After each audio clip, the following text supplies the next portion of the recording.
The episode you're about to listen to essentially is about learning of another culture, but maybe not the one you're thinking of. This is the culture of the military. So joining the military, being in the military, post active duty. And it's something that intrigued me for a long time, and it is a culture. And there's some real advantages, there's some disadvantages, there's costs, there's benefits, like anything in life.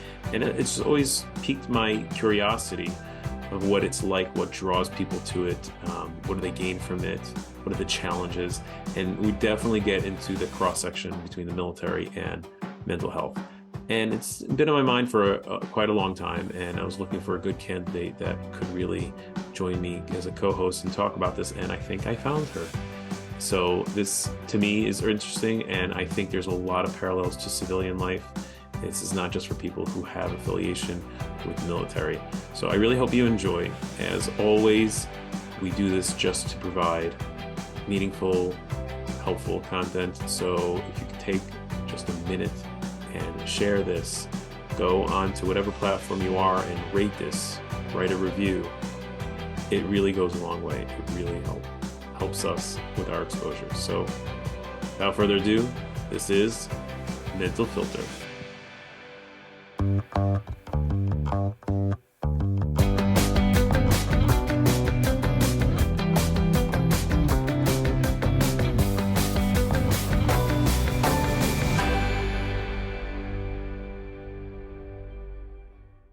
Welcome back, everybody, to Mental Filter, where we get to talk about interesting things with interesting people, all through the lens of mental health. As you heard in the introduction, this is an episode that talks about the cross-section of being part of the military, whether active or former, and that cross-section with mental health. As you all know, mental health is everywhere. And for me, this has been an episode that's been a long time coming, searching high and low for who could be a great person to talk about this. I think it's intriguing. I think it's relevant. Even if you're not in the military, there's certainly parallels of military life to civilian life, which we'll hopefully get into. So thank you for being here, and I will allow my co-host for today, Michaela, introduce yourself. Michaela, please tell everyone who you are. Yeah, thank you so much for having me. I'm really looking forward to our conversation. My name is Michaela. I am a very strong advocate of mental health, the military mental health care system. I'm the volunteer marketing director for Patrol Base Abbate, and I'm also an active duty public affairs officer in the Navy. Okay, so thank you for being here. And how about we just start with her? You just said you do two things. How about just tell us what those two things are? Yeah, so on my free time, I volunteer with a wonderful nonprofit called Patrol Base Abbate. And their whole focus is finding a community for veterans or active duty service members. So we have local clubs as well as interest-based clubs. So anybody can join. There are no barriers to entry. So for example, it was founded by Major Tom Schumann, who's a Marine Corps officer, and he runs around with a gun all day. And he reached out to me, who's a public affairs officer in the Navy. I sit at a desk all day, write articles, do social media. And when he first reached out, I was like, what do the two of us have in common? That is like, why is he asking me? And I think that's what's so great about Patrol Base Abbate is that it truly is for everybody, and there's a space for everybody. So I'm really passionate about it. One of our biggest causes is helping veterans and active duty service members not only find a community, but also utilize mental health resources that are out there, and just get them connected with somebody. And if they're feeling alone or feeling like they're needing help, giving them that help that they need, which is great. Yeah. And then on my day today, I'm a public affairs officer in the Navy, which is wonderful. And for those of you who don't know what a public affairs officer does, I break it down like a PR or communications or marketing director on the civilian side. So I'll write speeches for my boss, plan events for my command, help out with any media inquiries we might get, escort VIPs. So kind of all over the place, but it's really interesting. And I kind of get to see the behind the scene workings of the Navy and the military from like an outsider looking in, which is pretty interesting. Yeah, it sounds like not a dull moment. Yeah, it's pretty busy some days, but I love it. Is that what you imagined? Well, we're going to get to your story in a minute. So the other thing you do, is it volunteer, the other for that group? Yes. So what is it? Yeah, I'm just fully curious what the volunteer. words, I'm curious what the words mean. Patrol Base Abbate. So a patrol base is, if you're thinking in the military lens, a patrol base is the safe space. It's the safe area that you would set up if you're on a recon mission. When we were still in the Middle East a lot, we had patrol bases kind of where our troops would be safe in those areas, kind of recalibrate, get ready to go back into the fight. And Abate is the name of a Marine that Major Tom Schumann, our founder, served with, who was unfortunately killed in action. And Tom saw that when he got back from a deployment with his Marines, that unfortunately he lost some of them to suicide as well as in combat. And he found that the number one thing that his Marines were suffering from was from like a lack of community. And he wanted to build a community for veterans and active duty service members. So he named Patrol Base Abbate in honor of Matt Abbate. Wow. That's beautiful. And yeah, and that's Yeah. something that I would love to touch on, because community, well, let's just do it now. Community is almost, it's going to sound funny, but it's almost like a double-edged sword to me. So to give like a really, really unfair comparison, because they're on two totally different planes, I think I'm a big fan of sports, and there's a tremendous amount of community and identity and camaraderie when someone's involved in any level of, amateur, semi-professional, professional sports. And we see time and time and time again of someone who gets to that really top level, and then when they're done, they really, really struggle. Again, not to compare what athletes do and what people in the military do, but it's just like, it just reminded me of that. Like, it's, when I say double-edged sword, it's like, okay, it's awesome and it's amazing, but then when you're not there anymore, and then you need to create another community. Yeah, I feel like there's a whole aspect where you look around if once you leave the military and you're like, now what? Like with the military, you're in it every single day. Most of your friends, I know for me, most of my friends are military. My fiance is also military. I went to the Naval Academy, which is obviously military. So I'm definitely in a bubble where everyone sort of works in the same space as I do, at least in the same organization as I do. And I know for me, at least, whenever I decide to transition out, it's definitely very intimidating thinking that I'm going to be in a totally different space than I've been in for the past like 8 years, which is really intimidating. And so I'm thankful for like these resources out there like PBA and just other places to go and connect with like people who have been through what I've been through. Right. Right. And so I bring that up intentionally, so people listening, whether they have experience in the military or a family in the military or not, I think it's a very relatable experience. Someone's in college even, right? And they're there Yeah. and it's like this bubble and it's amazing and they have their friends and everything's taken care of. And then they're out after that and like, now what? Or Right. someone's at a job for a very long time, or in a community for a very long time, or whatever it is. And I think it's a very relatable struggle, Absolutely. to a certain degree. So, okay, so a little more about you. What's your, were you born into this? Were you, tell us a little bit about your journey into where you are. Yeah, I never like put myself in that box of being the person who like my parents served, so I joined the military. And looking back, that's actually the exact box that I'm in. My dad went to West Point, which is the United States Military Academy, and he was in the Army. And that's our number one rival at the Naval Academy. So that was definitely interesting when I decided to go there. And growing up, though my dad no longer served by the time I was born, I still saw the connection and the camaraderie that he had with all of his classmates. So I grew up going to the Army Navy football game. I grew up with all these people around me that my dad had gone to college with, and those are like my dad's brothers, and he still to this day talks to them. I still see them every year for at least the Army Navy game. It's a pretty big day in my house, which is awesome. Do you talk on that And day with each other? oh yeah, we typically go. So I'm saying to you, does your dad oh talk to yes. you because you're like Yeah, I think he says that he's not like, he's like, I don't like Navy that day, but I think he's secretly rooting. for Navy, but don't tell any of his classmates that. My mom has these really cool cowboy boots. That one's a West Point cowboy boot and one's a Navy cowboy boot. Oh, that's cute. Yeah. And she wears one of each, which is pretty funny. But yeah, I just grew up seeing the camaraderie that my dad had, and I wanted a part of that. I wanted to be in a community that had that sort of connection.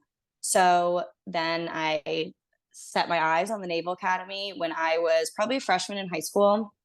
And I just knew that that's what I wanted to do. I had gone to a couple summer camps there and I fell in love. It was on the water. I had visited West Point once. And if you've ever been to West Point up in New York State, it's freezing and it's cold and it's gray. That's when my dad took me. It was November in New York, which is freezing. And then when I went to visit the Naval Academy, it was July on the water, stunning Annapolis. I love Annapolis and I fell in love. And that's what I wanted to do. So note to dads out there who want to try to get their daughter to go in the summer. Yes, go when it's nice and warm, because I'm originally from Texas. Oh. And I had like never seen snow. I had to buy, my family had to buy coats for this trip because we just like are in these big puffy coats in the photos. And I just remember being freezing and the wind coming off of the Hudson River. It was just too much. Did you consider any other branches? Air Force? I considered the Air Force Academy. I didn't end up applying. I just wasn't feeling it. No offense to Air Force people, if there's any listening. But yeah, I just really liked the idea of being on the water. I was like, oh, I can be on a ship. That'll be cool, which is funny looking back because I've never been on a ship. Right. So that segues into the next sort of, I guess, the next chapter. So you're there. And then did you have your eyes set on like what you're doing now? No, not at all. All right. So I went to the Naval Academy and I really wanted to fly. And so my senior year, I service selected Naval Flight Officer, which is the backseater in jets for you Top Gun fans out there. It's Goose. And that to me just seemed way cooler than flying. It was just being in the back of the plane, kind of pushing all the buttons. And so I got that. I was so excited. I checked into flight school, which is in Pensacola, Florida. Absolutely beautiful. Love Florida. And I started flight school in September, October timeframe. And I had graduated that previous May. Ready for flight school. So excited for flight school. I get to flight school and I don't like it. It was just not for me. And while at the Naval Academy, I didn't know what happened to you if you decide not to finish flight school. I was like, oh, I guess I'm going to go on a ship. So after like a lot of deliberation, it really was like, I think the hardest decision I've ever had to make. And a lot of factors went into it. I decided to drop from the flight training program. And it was the best decision I've ever made for me. And then that started the process of finding out what I did want to do in the Navy. And I stumbled upon public affairs. It was something I was really interested in. While at the Naval Academy, I had always done jobs for like just around the school for that would have fit with public affairs. So like I did the social media, I like the event planning. And that's not all what our job is, but it's a piece of it. So then I did a couple internships while in Pensacola with the base public affairs office. And I fell in love. I applied. And thankfully, a year to the date that I graduated from the Naval Academy, I got picked up as a public affairs officer, which was awesome. Number one choice. It's really my dream job and what I would want to do if I was not in the military, which I consider myself extremely lucky because I think a lot of people in the military, their jobs don't directly translate, and mine does, which is awesome because now I know what I want to do. I mean, whenever I choose to translates to civilian life. Yes. Yeah. Right, yeah, go ahead.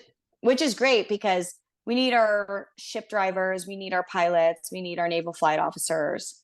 But I like selfishly, when I get to the civilian side, I'm like, woohoo, I can do PR and marketing and stuff. And you have wonderful leadership skills from just being a junior officer, I think. But selfishly, I'm like pretty happy that. Well, you have to go through a similar process in the beginning, right? In terms of like junior officers from the Naval Academy. Yeah. So the training's the same for everybody. until your senior year, you start to do training that correlates with what you want to do after you graduate. But you cannot get public affairs officer out of the Naval Academy. So I didn't even know what it was at that time. I was like, I have no idea what's going to happen to me. I assumed I was just going to be a surface warfare officer and go on a ship, which I would have been fine with. But now it's very cool that I got to do a job that I knew I always liked, and it was something I'd always gravitated towards. I just didn't have a name for it, and now I do. So that's awesome.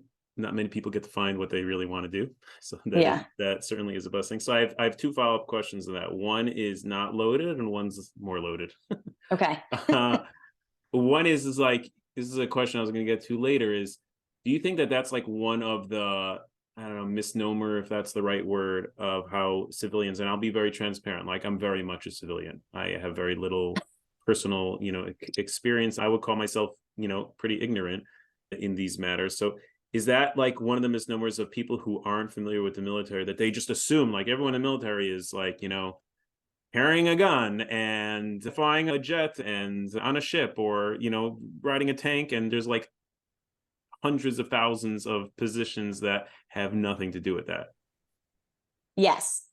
And I think most people, until they join the military, think that's what I thought the military was. I was like, okay, if you're in the Air Force, you fly planes. If you're in the Army, you have a gun. And if you're in the Navy, you're on a boat. Right. Which is true-ish. There are those jobs, but there are also all those jobs, with the exception of the ships, in the other branches. So like the Navy, we have like Navy SEALs. We have the Marine Corps. Neither of those are 24/7 on a ship. We have public affairs officers. There are pilots in the Air Force and the Army. So yeah, it's definitely funny being in it now, thinking like, oh wow, there's all these jobs that I had no idea existed. And even now I'm finding out about jobs that I didn't know existed, which is really interesting. It's fun for me because I'm like, wow, you really can do it all if you look for it hard enough in the military. Right. Okay. Now the one that's slightly more loaded is, how do the members of the military that are doing those things, they are in combat, they are flying planes, they are on ships, they're out there, they're on the front lines, how do they perceive all these other positions? Like you said earlier, it's like, I'm sitting in front of a computer most of the day, I'm writing and doing social media. How do they perceive the rest of these positions? It kind of depends. So Okay. It's so funny you asked this, because yesterday I had someone in my office. He was like, you always get to do the coolest things. He's like, you get to do all the VIP trips and tours and assignments. And he works in IT. So he just fixes our computers all day. He's wonderful. He helps me all the time. Trust me. He helped me today. And I'm like, that's his perception, which is like not good or bad. That's just what he thinks I'm like sunshine and flowers every single day. And I'm sure that goes for other communities in the military as well. I think one thing that everybody struggles with is like the whole grass is always greener side.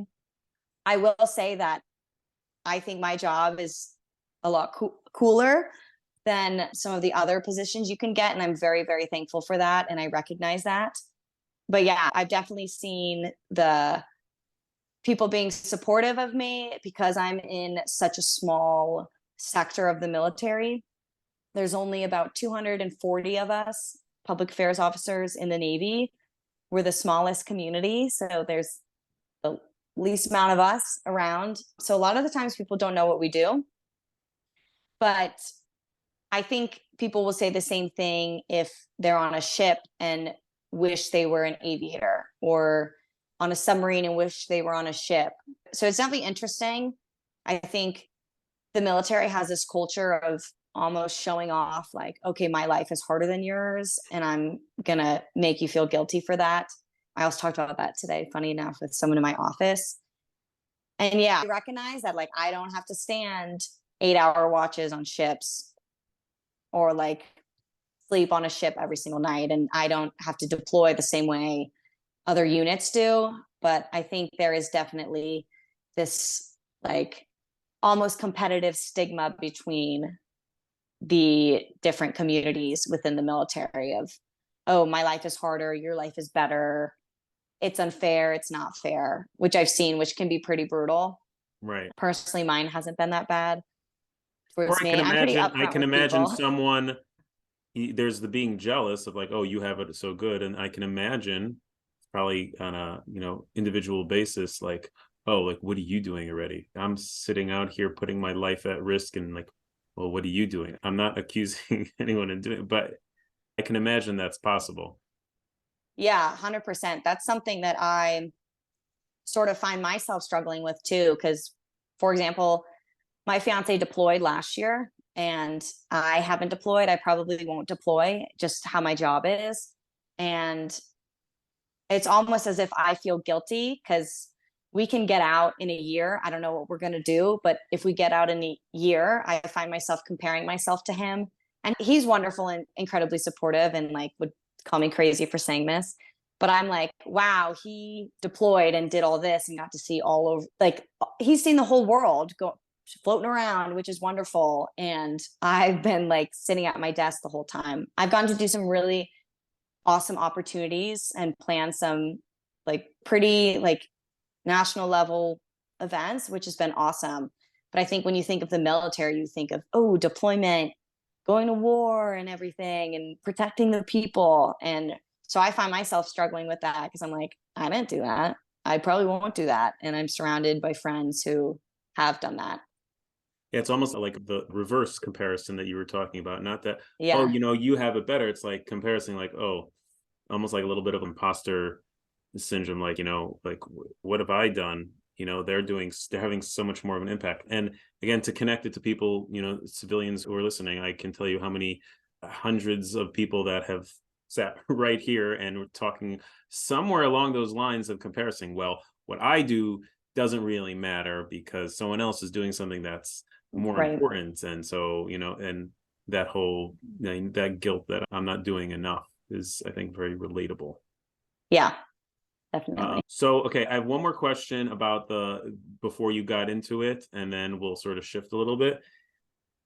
Perhaps an unfair question. I remember once, and I can't quote it exactly because it was a long time ago. I remember once being in a training and someone quoted research about like different professions sort of attracting different types of people. And I think, for example, like, again, not to paint like, such a broad brushstroke, but I think, for example, like in Hollywood tends to have more people who had like ADHD and I think the military also. So my question is there a type? And again, I know it's just your own experience and does it attract certain, I don't want to pathologize people, really, God forbid. Like, is there a type? Does it attract certain personalities, certain types of people? I'm just really curious to hear your opinion on that. Yeah, I think it's interesting because there's always going to be stereotypes about certain communities. So, like, the Marines have their stereotype, whether it's good or bad. Like, the surface warfare officers have those on submarines have their own stereotypes, which, like, stereotypes are always going to be true to an extent, and they're always going to be wrong to an extent. But I did find when I was at the Naval Academy, it's a lot of A-type personalities. Like, most of the students there, at least from my experience, were A-type personalities. And it makes sense because the Naval Academy tries to get the perfect all-around student or perfect all-around future officer. So you might have, so if you're coming from your high school, you might be the prom queen and the number one athlete and the valedictorian, but we're surrounded by everybody else. Most people I went to the Naval Academy with were prom king or queen, salutatorian, valedictorian, like number one athlete, state champion, like crazy. And I was like, I was not valedictorian at all, for the record. But At all, not yeah, even like at all. no, I was not.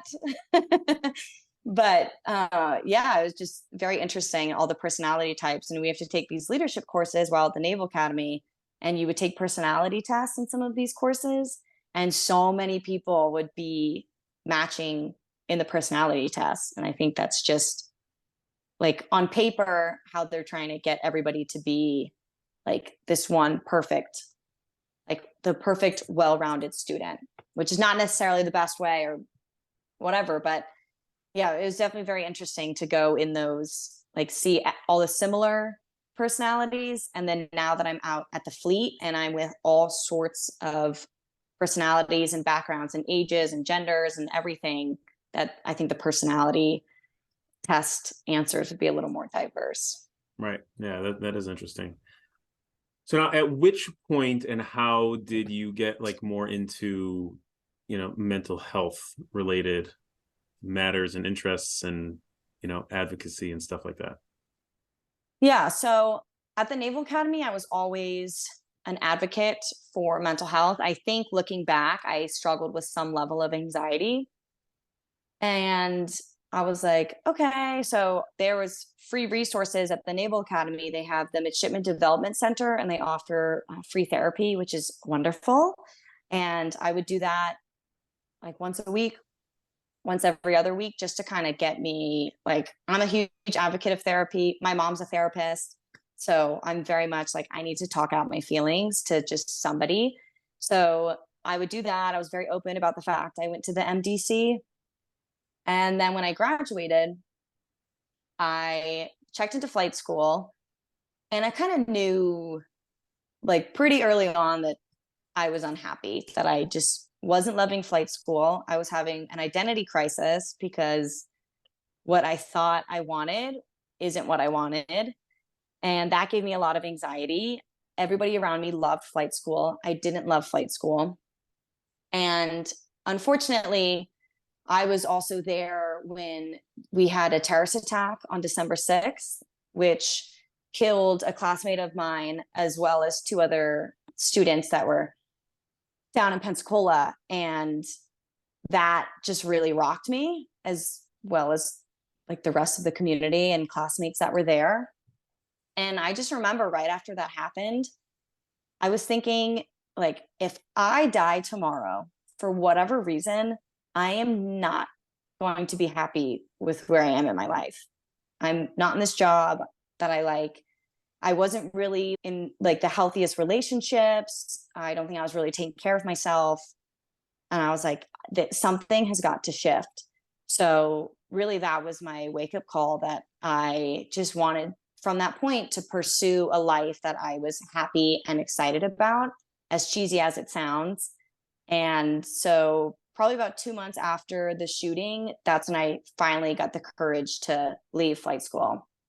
And yeah, it was a crazy decision. I could probably count on one hand how many people were like in my corner for that decision. And it was just a very isolating experience of like really just changing everything, like the whole trajectory of my life. Really, I thought I was going to be flying and then I wasn't, and then I didn't know what I was going to do.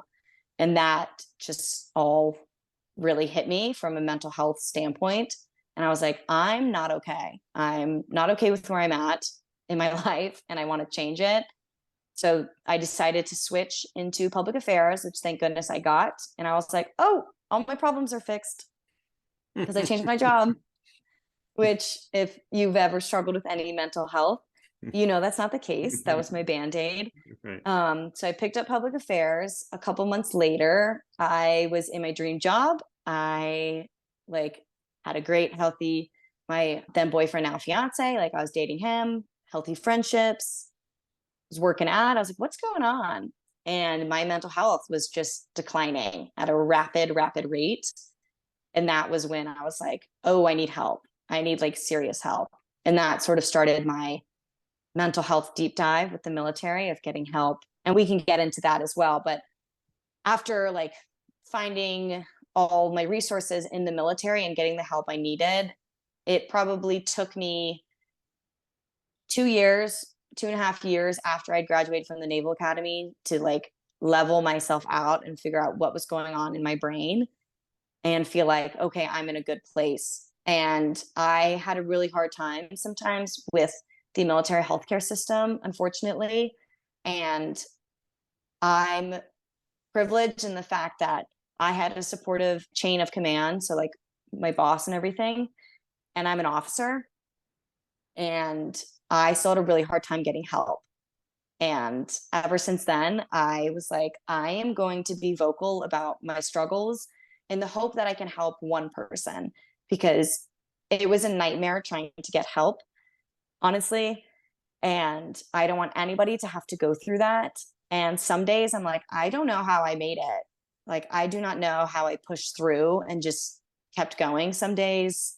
And I'm so glad it all worked out. I'm so glad I kept pushing back on any barriers I had, because now I'm like truly in a great place, which is awesome. But I don't want anybody else to feel that way. So that's, Wow. yeah. So first of all, kudos to you, props to you. Thank you. I wish I could say that more people, you know, took better care of themselves, and also like making that decision. I can't even imagine. That's, sort of swimming upstream. That's really, really difficult. It's interesting you said about like if I died tomorrow, because sometimes I do an exercise with clients. I didn't make it up. It comes out of something, acceptance and commitment therapy. We'll do an exercise where, you write your own epitaph, and you're like, what's going to go on your gravestone today? Like if you were to die today, what would be on it? And then you look at them like, okay, is this what you want on it? Right. So are you living the life that you want to live? And then sometimes it's like, whoa, no, I don't, Yeah. and it could be a real eye opener. And it's intimidating. Like, I It, had a lot of changes I needed to make. And looking back, I'm like, whew, so glad I made those, because now I feel great. But yeah, looking and back, I was like, I'm really ooh. glad to hear that you were able to get it, because again, maybe this is an unfair, assumption, but I have worked like individually with people who are in the military. And so there's like the practical access, and then there's I don't know what the word to use. I worked with someone who literally was so guarded as far as like secrecy of like even coming to me, and wants to pay in cash, and like was terrified. And it wasn't like this person was dealing with something like so, like he was struggling, but there was this like embedded fear of like people finding out. I never found out like who he worked for and what he worked Wow. for. And I'm wondering like, and I'm so glad to hear that you got that access and you got the support. And maybe it's like, it's shifted over time as far as like, what's the attitude towards mental health. So they're saying like, yeah, sure, we of course we support mental health. And then when it comes down to it and someone says, oh, you know what, I really need help, I'm really struggling, and then a month later they're not getting the opportunities that they thought they were able to get. So it's like, what's the implicit message that, yeah, if you're struggling, you're not going to be able to move ahead. Or maybe it's, I don't know if it's from superiors or it's from peers. And like you said, if you're surrounded by type A personalities, everyone wants to succeed, everyone wants to look good, everyone wants to be the best. I can imagine it's got to be hard to acknowledge, hey, I'm struggling. So again, there's like the practical access, are the resources there? And then what's the impact of trying to tap into those resources? They might be there, but like, okay, if I go, go get those resources, I feel like I'm going to get electrocuted. So I'm not going to go ahead and Right. go ahead and get those resources. Can you just talk a little bit about that? Yeah. I think the stigma in the military, at least around mental health, is getting better. That's been my like view of it, and just my based off of my experiences. Personally, I did not get backlash from my leadership from getting help. I found, funny enough, that I got backlash from some of the people in my inner circle, like not even peers, like friends, well, not my friends anymore, but Mm-hmm. that, You and get to then learn who your real friends are. exactly. And also just from the healthcare system. So when I was trying to get my healthcare for my mental health, I was originally supposed to go on a deployment, and I knew that I was not going to be able to deploy in the mental state that I was in. I just knew I went to my boss's office and I told her that. I was like, I don't see this ending well for me if I go out there. And I wanted to deploy. I wanted to do my part. I wanted to have that experience, to travel. And I remember one of the questions they ask you doing all your intake paperwork, they ask you, have you been on past deployments? Do you have future deployments? And I had one doctor look at me, and my now fiance was also deployed at the time. So he wasn't there. And they kind of asked about all my stressors at work. And I was like, yeah, my boyfriend's not here. He's deployed and I'm about to deploy. And the doctor looked at me and he was like, missing your boyfriend isn't a reason to get out of deployment. And I was like, yes, I miss my boyfriend very much, but that is not why I am as depressed and anxious as I am. I'm sure that's not helping, but that's not the core reason. And so I had a lot of doctors turn me away because they assumed I was just trying to get out of a deployment. And yes, I'm sure there's people out there that will get out of a deployment for whatever reason. But like, my feelings were very real, and it's a bummer that they were not taken seriously for a while. I didn't end up deploying because they finally realized I was serious, and they didn't deploy me, thank goodness. But they didn't deploy me until like 2 weeks out from when I was supposed to leave. So then last minute, I had to get a stand in. And I still feel awful about that because I was trying to be proactive and went 4 months ahead of the deployment to try to, if I was going to take medicine, like, you have to be stable on your medication before you can deploy. But yeah, my backlash wasn't from my leadership. My leadership was incredibly supportive, and they know that. And I've told them that a million times. Wow. And I've since switched jobs, and I have a new boss, and he's also incredibly supportive. But it's interesting to see friends and peers that I know who have attempted to get mental health care, and it has been brushed off as trying to get out of work, trying to get out of a meeting, trying to get out of a deployment. And it's frustrating to watch because there's nothing that I personally can do. Like, I can't storm down to the doctor's office and ask for help. It's hard enough. It's hard enough to have to like struggle with, say, depression or anxiety or something else. So on top of that, then you have to convince people that it's real. And I've done this past year, I did a new collaboration, and I partnered up with someone, and we've been to a number of high schools and middle schools in different parts of the country talking about mental health. And that's great. So it's really cool. It's great experience so far. And like, one of the questions that, we take a lot of questions from them, like what do they want to talk about? We're not just talking to them like frontally. But one of the questions that we discussed was like, what's the difference between, physical health and mental health? And, the most obvious one is like, you don't see it. If you see someone with a broken leg, it's very obvious. You see someone who's disabled or some impairment, like, you see it. And so it's easy to invalidate it and to dismiss it. And like, so on top of feeling depressed, now I have to convince you that I am depressed. Although you're probably right that there are people who ruin it for other people and they're dishonest. And then, so that's a little disheartening to hear. Yeah. And it's interesting too, because I think when I think of a doctor, I'm like, that's somebody who's going to help you. That is somebody whose job is to help you and make you feel better on very simple terms. And that was not initially my experience with the mental health care.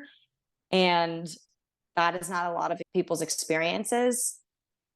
And we have an incredibly high suicide rate, and it's horrible. And I know that there's changes moving forward, and we're trying, and people are more open about mental health, and it's wonderful. It's so weird because I feel like we have so much, like, such a long way to go, but I feel like it's gotten so much better from even the past like 3 years. Right. Maybe you won't feel comfortable answering this question, and we don't know who's listening to our episode here. I don't mean this in a negative way. For certain organizations, and the military is an organization, there could be a person who's put in a position to help people, but they also have to answer to the purpose and the mission and the agenda of whoever is on top of them. So the example that I can relate to and I can speak to is, like, earlier in my career, I was placed in different schools.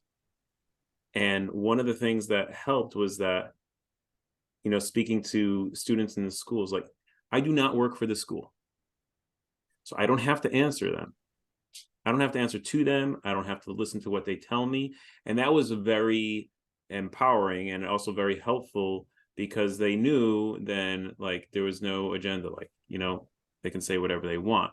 I have to imagine like any big organization or any organization at all, there's a bottom line agenda. Like, they want a certain, the powers that be, they want a certain outcome. They want a certain product. They want a certain efficiency. So whether it's the military, whether you own a sports franchise, or whether you're running a hospital, I don't know, whatever it is. And I'm not accusing it, but even a doctor, like, to some degree, like, they get it from the top and down too, of like, we have a bottom line here, and you have to make sure that, people are ready, or there's this many numbers that are deploying, or whatever. I don't know the specifics. I don't know if you're like have any awareness of that, and maybe you don't even want to say that out loud, but if there's anything you're willing to say on that, I'll be curious to hear. Yeah, I think I wouldn't even want to call it like an agenda, but I think that the job of the military in general is to be ready to protect the American people, whether that's deploying or whatever it is. But like, our job is to always be ready for whatever we need to be ready for. For example, deployment. And like, our jobs ahead of deployment, I always told my sailors this when we were getting ready to deploy. I was like, do what you need to do to be ready.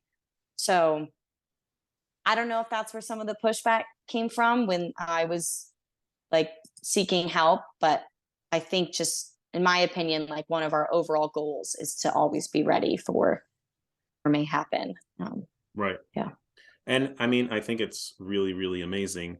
And I've heard this from other people as well, that because they struggle in certain areas, that really gave them a real purpose of what they're gonna do in life because of it, which is really what you're doing, which is Yeah.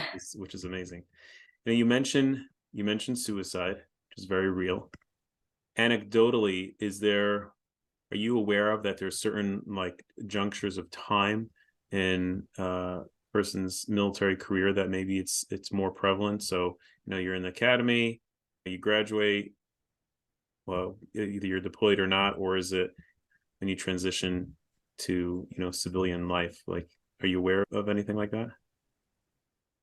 I don't know any specific numbers off the top of my head, but I think it comes down to just what we talked about at the beginning of our conversation, is that feeling of loneliness and that feeling of lack of support, whether that's happening while you're in, right when you get out and you don't have that community anymore, while you're on deployment and you're away from your loved ones, you have a bad schedule, like, where it is. I think it just comes down to like things snowball. And unfortunately, that's some people's answer. And it's horrible. And I would like love for it to never happen again for anybody. And it breaks my heart that people get that low in their life, especially when there are resources out there. So. Yeah, it's very real. It's hard to talk about it, but we have to talk about it. I mean, it's like, the more we talk about it, I mean, people have to hear. People just have to hear. And you touch on something I think that's really important, and some people don't necessarily, appreciate it. Like, it's a snowball.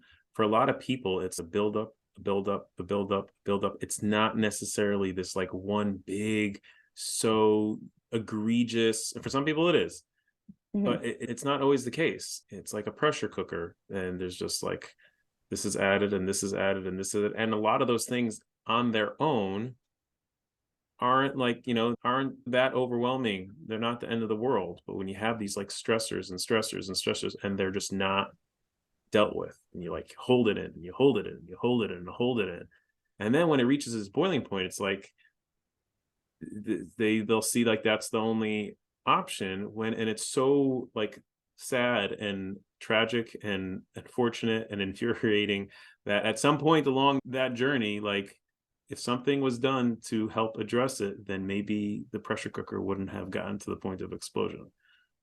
Yeah. And it kind of comes down to like just checking on your people. Like, it's so simple, just taking a couple extra seconds in a conversation to ask someone how they're doing. You talked about a couple minutes ago how like the mental versus physical illness of like, you can't see the mental illness, Like when I was in my darkest, like the lowest point mentally, like physically, I was doing great. I was working out 2 or 3 times a day, eating super healthy. I was very peppy at work. And just everybody was like, you? Like that's happening to you? I was like, yeah. And once I was open about it at work, it just opened the door for people to come to me to talk about it. And I understand that some people who talk about their mental health don't want to be that person for people to come to. I love being that person because I wish I had that person. So I will always talk to anybody about their issues, what's going on, what's stressing them out, because if that can help make them feel better just a little bit, it's worth it for me because that would have like done wonders for me. So do you have like free reign as part of your job to be like, you can do as much advocacy and talk about mental, like you're very plugged in, social media and writing and all this stuff. Like, do you have carte blanche, to talk As about mental long health as much as you want? as long as we're not being political or hateful, you're good to go. Our upper leadership, um, like high up, highest level of leadership right now have been advocating for mental health, which I think is wonderful because I'm not really sure if that's been done before. It's kind of the first time it's been done, at least Like since how I've been in the recently are we Navy. talking? Like the past couple weeks, Oh, they're trying to change, our upper leadership is trying to change how you could get access to military mental health care. So, for example, and I'm not sure if this has actually happened yet or not. I need to look into it. breaking But when, news. yeah, heard it here first. But when I wanted to go see a therapist or like a psychiatrist or a psychologist, I needed to first make an appointment with just a general doctor to get a referral to go see said mental health specialist. And especially with COVID, it's really hard to get an appointment to a doctor. And I think that's across the board, military and civilians. So it typically takes about 3 weeks to get an appointment with a doctor. And then you have to get a referral, which can take 2 to 4 days to get in your system. This is at least my experience. And then another month to finally get in to go see your mental health professional. So if you're doing the math with me, it took me, by the time I was actually given a referral, it probably took me 3 to 4 months before, from the very first doctor I went to trying to get health care, mental health care help, until actually seeing a psychologist slash psychiatrist, probably about 4 months, four Okay, to five so I'm months. gonna get on a soapbox for a second, Okay. okay? Because this is not just with the military, but that's Yeah. so unhelpful for so many different reasons. And I can Hmm. say this like from just real experience. So a big chunk of people who struggle with mental health, and so many people do, and they don't share. And there's mental. I should really back up. There's a difference between mental health and mental illness, right? Everyone's got mental health, and it's just like a spectrum, and how much we're struggling, when we're struggling, so on and so forth. So many people, if they're struggling, have a hard time admitting it to themselves and then sharing with others. It's like they're exposing themselves. It's a vulnerability. So to even just share with someone. So, and say I'm struggling and I finally, it either got so bad or I got inspired to, okay, I'm gonna reach out to someone. I find, and even people who call us, right? People, let's say, who call our practice, like there's this like window of opportunity that sometimes people will even call, and then if it takes too long to get back to them, like that inspiration has passed to like, okay, no, whatever, I'm fine. Like, I don't want to talk about it. So you're talking about people who, if they're struggling, to be able to share, and there's this small window of opportunity to share. And then they got to share with multiple people. So now I got to talk to my general practitioner, and then I got to wait and go to someone else.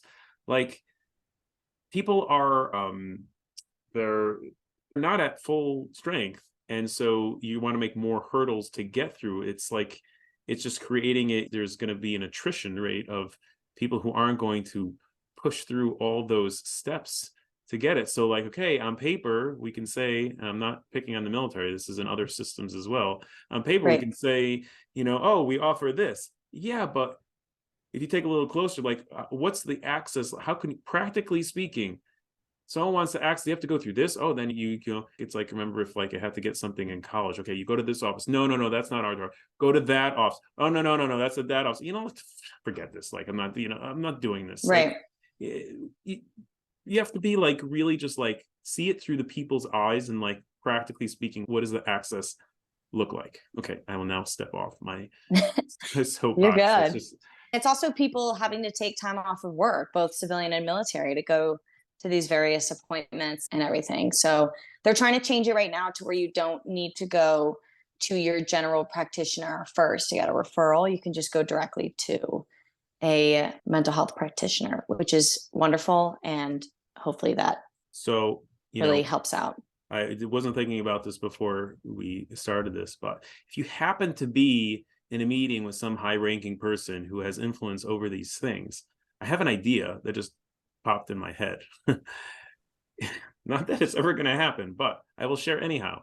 Because I remember being in these school placements, and sure, there's stigma there too, right? And these kids were smart. They knew that if I was like meeting with someone, like why they were meeting with me. So you know what I did? I said, you know what? Every year I am meeting with every single person. I was in middle school, let's say it was middle school, every single sixth grader. Guess what? I'm meeting with every one of you, even if it's for like 5-10 minutes, and we're just gonna, you know, shoot the breeze and talk about whatever. That way it's like, okay, everyone's getting it. Now it wasn't a thing anymore. It just wasn't a thing. Like, okay, because everyone did it. It would be super costly, but super awesome if I'm sure they have to do medicals regularly, and they have to make sure that they're not injured, and they're, you know, physically, and they're checking I'm sure they're being checked on how they're handling their weapon and their efficiency in 100 other different things. So it would be super cool to me, and I am completely subjective on this, but it would be super cool if this was just like part of what they did.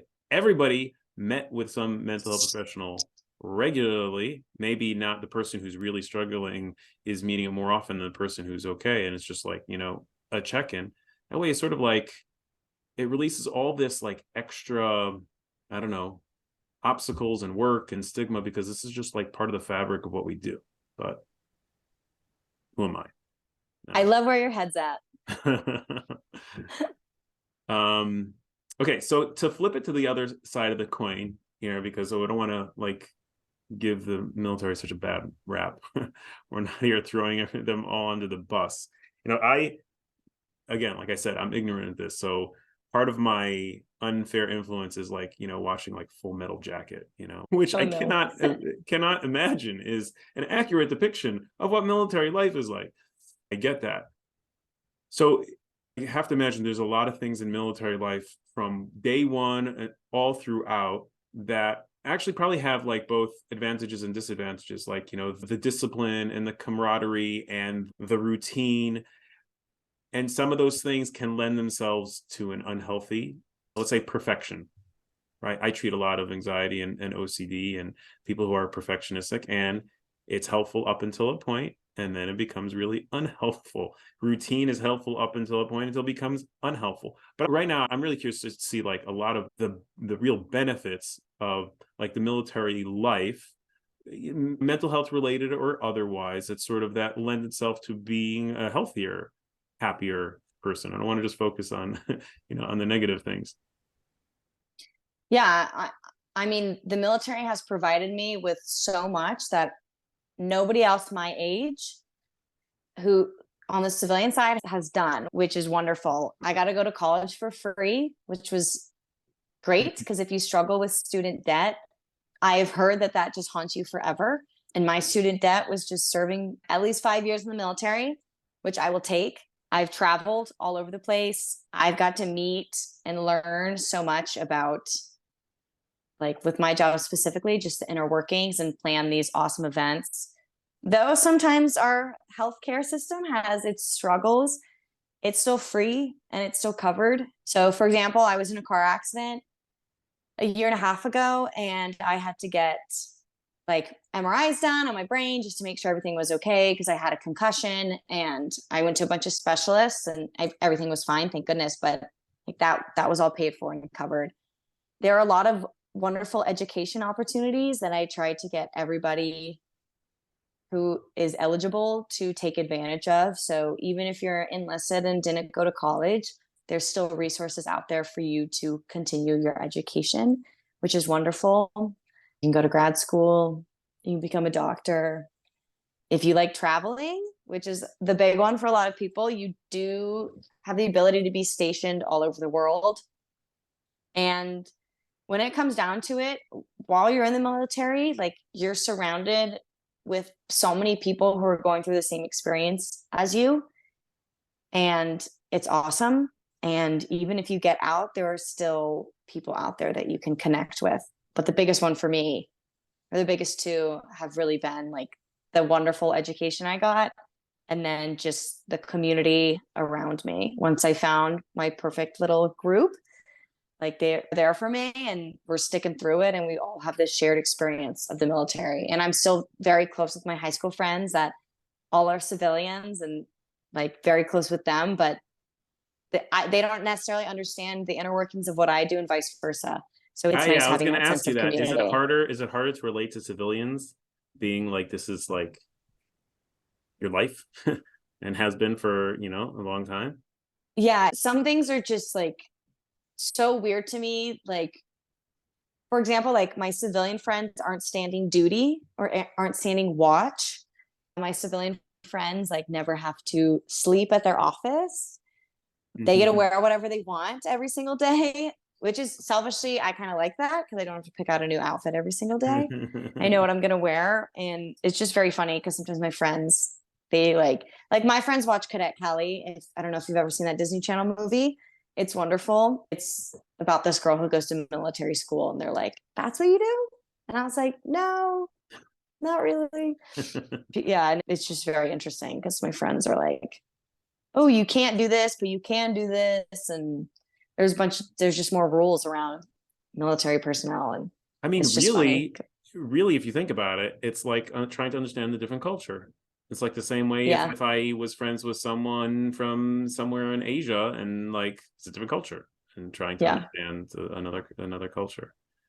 Were there any particular things as far as like the lifestyle that you found really benefited you? So you talked about the camaraderie and, like, the brotherhood and sisterhood, and going through the same experience, and like the tangible benefits that you got. Was there anything for you particularly about like the lifestyle that maybe it's more in hindsight that like really benefited you? I know some people getting forced to be very organized and routine was like, that really helped them a lot. Or learning respect. I don't know, was there anything about the lifestyle that benefited you?